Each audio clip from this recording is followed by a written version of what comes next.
তোমাকে একটা চুম্মা দিই? জি, থ্যাংক ইউ। তামিম সোফার ঠোঁট বরাবর নিজের ঠোঁট নিতে সোফার চোখ কপালে উঠে যায়। ভয়ে তামিমকে ধাক্কা দিয়ে একপাশে সরে যায় সে। সোফার এমন কাজে তামিম ঠিক কতটা রাগ করলো তা বলা মুশকিল। দেয়ালে হেলান দিয়ে দাঁড়িয়ে থাকে তামিম, তার একপাশে মাথা নিচু করে দাঁড়িয়ে থাকে সোফা। অনুমতি দিয়ে দূরে সরে যাও কেন রাত পরি? তামিম এক টান দিয়ে সোফাকে নিজের সামনে দাঁড় করায়। ভয়ে সোফার ঠোঁট মুখ শুকিয়ে আসে, মুখ দিয়ে কোনো শব্দই বের হয় না। তামিম সোফার দিকে তাকিয়ে আবার বলে, আজ অব্দি তামিম সরকার যা চাইছে তা নিজ থেকে হেঁটে আসছে, না হয় ছিনিয়ে নিয়েছে। এখন তোমাকে আমার লাগবেই সোফা, হয় নিজ থেকে আসবো, না হয় আমি ছিনিয়ে আনবো, সিদ্ধান্ত তোমার। সোফা তখনও মাথা নিচু করে দাঁড়িয়ে থাকে। তামিম সোফার থুতনি ধরে তার মুখ উপরে ওঠায়, তার বেশ জোরে শব্দ করে চুমু খায়। আমি চাইলে তোমাকে বাড়ি যাওয়ার মতো অবস্থায় নাও রাখতে পারি পরি। তামিমের কথাগুলো শুনে সোফার চোখ দিয়ে পানি গড়িয়ে আসে। তামিম তার পকেট থেকে টিস্যু বের করে সোফার চোখের পানি মুছে দেয়। সোফা মুখ তুলে তামিমের চোখের দিকে তাকায়।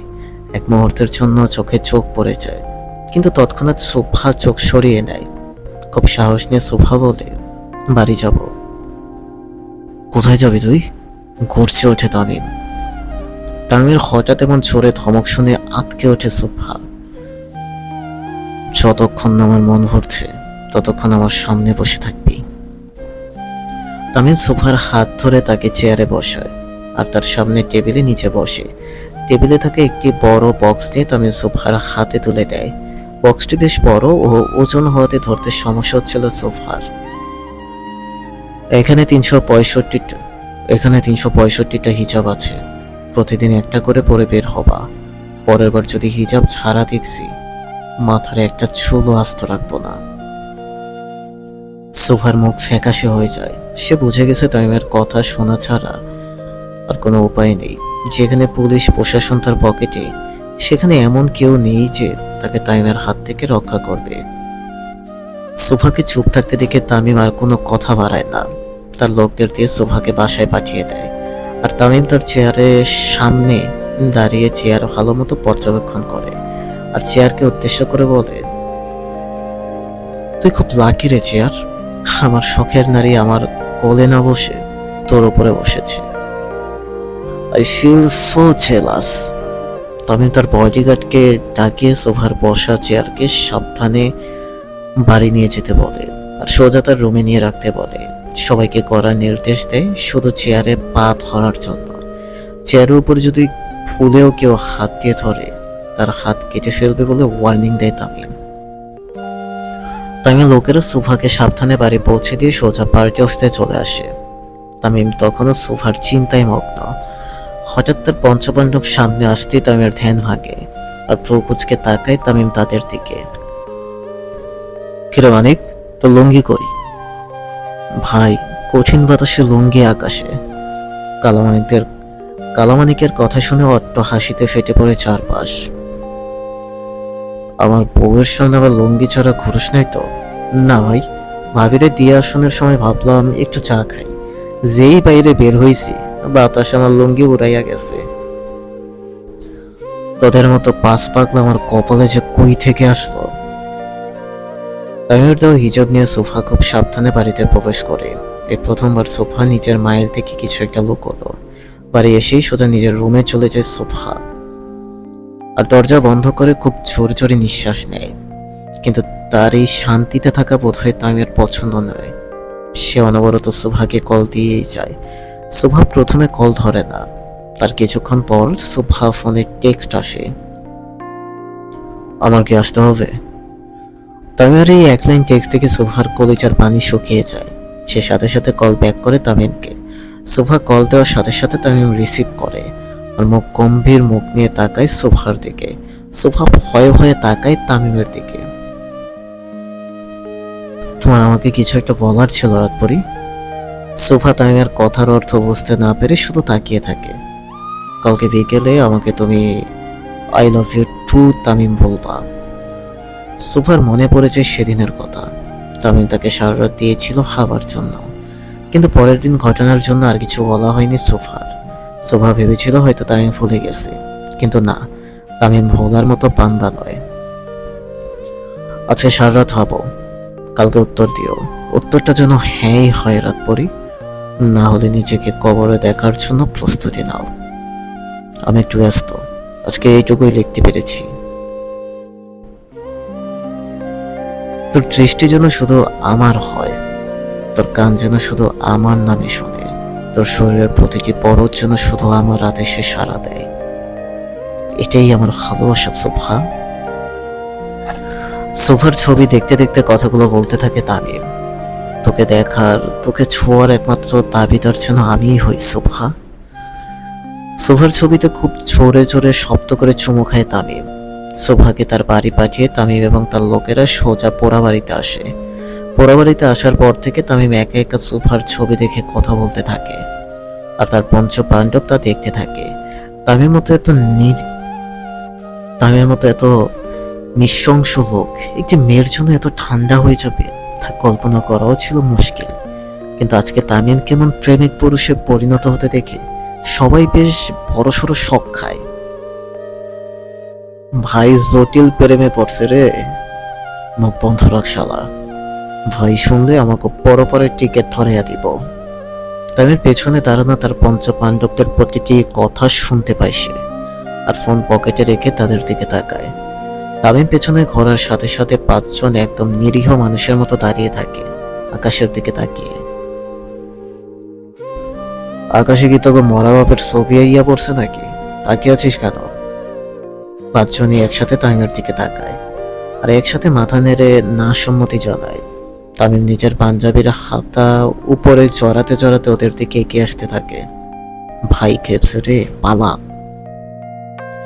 তামিমকে এইভাবে এগিয়ে আসতে দেখে পাঁচজন পাশ থেকে দৌড় লাগায়। আজকে হাতের কাছে পাইয়া নেই শালার ভাইরা, খবর আছে তোকেও। তামিম যেন একটা অভিশাপে পরিণত হয়েছে সোফার জীবনে। তামিমের অত্যাচারে হাঁপিয়ে উঠছে সোফা। মনে মনে দোয়া করতে থাকে কেউ একজন তো আসুক তার জীবনে, যে তাকে তামিমের হাত থেকে রক্ষা করবে। কিন্তু আরশিনগরের প্রতিটি ইটে ইটে যার রক্ত লেগে আছে, তার বিরুদ্ধে দাঁড়িয়ে কে বাঁচাবে সোফাকে? এভাবে প্রায় অর্ধেক রাত অব্দি নির্ঘুম ভাবে কাটিয়ে দেয় সোফা। কি করবে? কোনো কুল কিনারা না করতে পারে না সে। কালকে কি জবাব দিবে সে তামিমকে? যদি হ্যাঁ বলে সারা জীবনের জন্য বন্দী, আর যদি না বলে সোজা মরতে হবে তাকে। কি করবে কিছুই ঠিক করতে পারবে না সোফা। এভাবে প্রায় চিন্তায় চিন্তায় শেষ হয়ে যায় সোফা। কিন্তু শেষ প্রহরে সোফার চোখ জুড়ে ঘুমের রাজত্ব চলে আসে। সকল চিন্তা এক সাইডে রেখে ঘুমিয়ে পড়ে সোফা। সকাল 7:30 মায়ের ডাকে ঘুম ভাঙে সোফার। কলেজে যাওয়ার জন্য তার মা তাকে রেডি হয়ে নিচে নেমে আসতে বলে। ঘুম থেকে উঠে সোফা দিব্যি তামিমের কথা ভুলে যায়। কালকে তামিম তাকে কি বলেছিল সেটাও মনে নেই সোফার। খুব তাড়াহুড়ো করে রেডি হয়ে নিচে নামে সোফা। তখন সোফার বাবা নিচেই বসে নাস্তা করছিলেন, সাথে তার মাও বসা ছিল। পাশে তার 18 বছরের ভাই সৌরভ। সোফা নেমে বাবার পাশের চেয়ারটায় বসে পড়ে। শুভ সকাল মা। শুভ সকাল বাবা। নতুন কলেজ কেমন? ভালো বাবা, কোনো সমস্যা হলে আমাকে জানিও। সুবা মাথা নেড়ে হ্যাঁ সম্মতি জানায়। কিন্তু তার জীবনে সব থেকে বড় সমস্যার কথা কি সে বলতে পারবে তার বাবাকে? নাস্তা চলাকালীন সময়ে কলি কাকলি চলে আসে সোফাকে নিতে। বাড়ির কাছাকাছি হওয়াতে তারা তিনজন সবসময় একসাথেই যাতায়াত করে। আজকেও তার ব্যতিক্রম নয়। সোফা কলি এবং কাকলির সাথে বেরিয়ে পড়ে কলেজে যাওয়ার জন্য। কিন্তু বাড়ির সামনে রাস্তায় আসতেই মুখ গম্ভীর হয়েছে সোফার। সেখানে তামিমের লোক মাথা নিচু করে গাড়ি নিয়ে অপেক্ষা করছে তার জন্য। আসসালামু আলাইকুম ভাবি সাহেব, গাড়িতে উঠা পড়েন। সোফা চারপাশে তাকিয়ে গাড়িতে উঠে পড়ে। সাথে কলি এবং কাকলিও ছিল।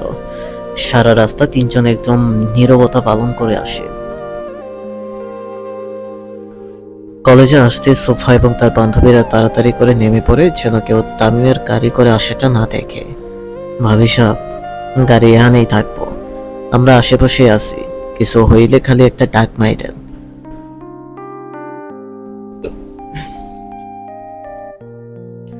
সোফা মাথা নেড়ে ভেতরে ঢুকে পড়ে। এখন বিপদে এ কোন বিপদে পড়লি তুই সোফা? জানি না রে, আল্লাহ ঠিক কোন পাপের শাস্তি স্বরূপ ওনার মতো একজন ভয়ঙ্কর লোককে আমার জীবনে পাঠাইল। কিছুই জানি না। কাঁদিস না শুভ, আশেপাশের মানুষজন দেখছে। সোফা চোখের পানি মুছে নিজের ক্লাসে চলে যায় তার বান্ধবীদের সাথে, কিন্তু পড়াতে কিছুতেই মনোযোগ দিতে পারে না। সবসময় একটা ভয় লেগেই থাকে তার মনে। স্যার ক্লাসে লেকচার দেওয়ার সময় অন্যমনস্ক হয়ে থাকে সোফা, যার ফলে কোনো কথাই ঠিকমতো শুনতে পায়নি সে। সোফাকে অন্যমনস্ক হতে দেখে তাকে খুব জোরে ধমক দিয়ে দাঁড় করায়। ধ্যান কোথায় থাকে? পড়াশোনা ভালো লাগে না? বাবাকে বলো বিয়ে দিতে। স্যার খুব অপমানজনক ভাবে কথা বলে সোফার সাথে, এমন পেট দিয়ে বাড়িও দেয় তাকে কয়বার। ক্লাসের বেশিরভাগ মানুষই হাসে তার এই অবস্থা দেখে।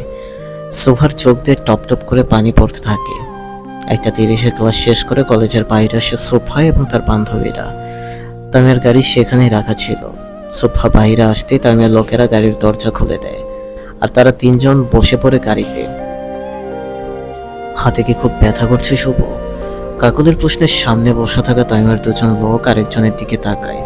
সোফার দিকে তাকানো বারণ বিধায় তারা সোফার বর্তমান অবস্থা বুঝতে পারে না। না, কমে গেছে। এই স্যার একটা জল্লাদরে, এভাবে কেউ মারে? চুপ কর না কলি। সামনে বসে থাকা রফিক আর মানিকের হাতে ততক্ষণে পুরো বিষয়টা ক্লিয়ার হয়ে যায়। তারা একজন আরেকজনের দিকে তাকিয়ে শুকনো ঢোক গিলে। আজকে যে একটা ঝড় আসতে চলেছে তার পূর্ব আভাস পেয়েছে তারা। তামিমের লোকেরা সোফাকে বাড়িতে নামিয়ে দিয়ে সোজা গাড়ি নিয়ে চলেছে পার্টি অফিসে। তামিম তখন নেতাদের সাথে মিটিং এ ব্যস্ত। তামিমের লোকেরা সোজা তার চেম্বারে ঢুকে পড়ে।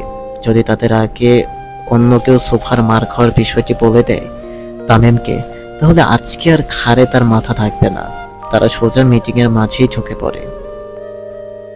তামিম একটু ভ্রু কুঁচকে তাকায় তাদের দিকে। ভাই বল। ভাবি সব। বাকি কথা শেষ করার আগে তামিম হাত উপরে উঠে থামিয়ে দেয় তাদের, আর নেতাদের দিকে তাকায়। দরজা ওই দিকে, এক এক করে বের হন। তামিমের নির্দেশ মতো সবাই বের হয়ে যায়, আর তার বাকি লোকরাও ভেতরে ঢুকে পড়ে, সাথে 2জন বোরখা পরা মেয়েও। অপরিচিত 2জন বোরখা পরা মেয়েদের দেখে বাকির একটু অবাক হয়, কারণ তামিমের চেম্বারে কোনো মেয়ে আসা নিষিদ্ধ। ভাই বল। ভাবি সাহেবরে মারছে হের মাস্টার। তামিম চোয়াল শক্ত করে হাত মুষ্টিবদ্ধ করে দাঁড়িয়ে থাকে। সাথে সাথে সেই 2 বোরখা পরিহিত বলে ওঠে, ভাই আমরা পুরো বিষয়টি ভিডিও করছি। বোরখার ভেতর থেকে পুরুষ কণ্ঠ ভেসে আসতে তার পঞ্চপাণ্ডব একটু অবাক হয়। তামিম হাত বাড়িয়ে ফোনটি নেয় আর ভিডিও অন করে। ভিডিও অন করার সাথে সাথে তামিমের চোখ রক্তিম বর্ণ ধারণ করে। সোফার হাতে 3-4টা বাড়ি মারে, আর ক্লাসে উপস্থিত বেশ কয়েকজন হাসে। মানিক ভাই এখনো উঠাই আনতাছি। সাকিব ভাই এখনই উঠাইয়া দিতেছি। ভাই এখনই উড়াইয়া দিতেছি। তামিমের লোকেরা বেরিয়ে পড়ে যে যার কাজে, আর তামিম তার খোলা জিপ নিয়ে সোজা সোফার কোচিংয়ে চলে যায়। দুপুরের খাবার খেয়ে কিছুক্ষণ আগে কোচিং এসেছে সোফা এবং তার বান্ধবীরা। ক্লাস শুরু হয়েও বেশিক্ষণ হয়নি। ক্লাস চলাকালীন সময় থেকে সোফা তার হাতে অন্য হাত দিয়ে মালিশ করে। শাওয়ার নেওয়ার পর ব্যথাটা যেন একটু বেশি বেড়েছে।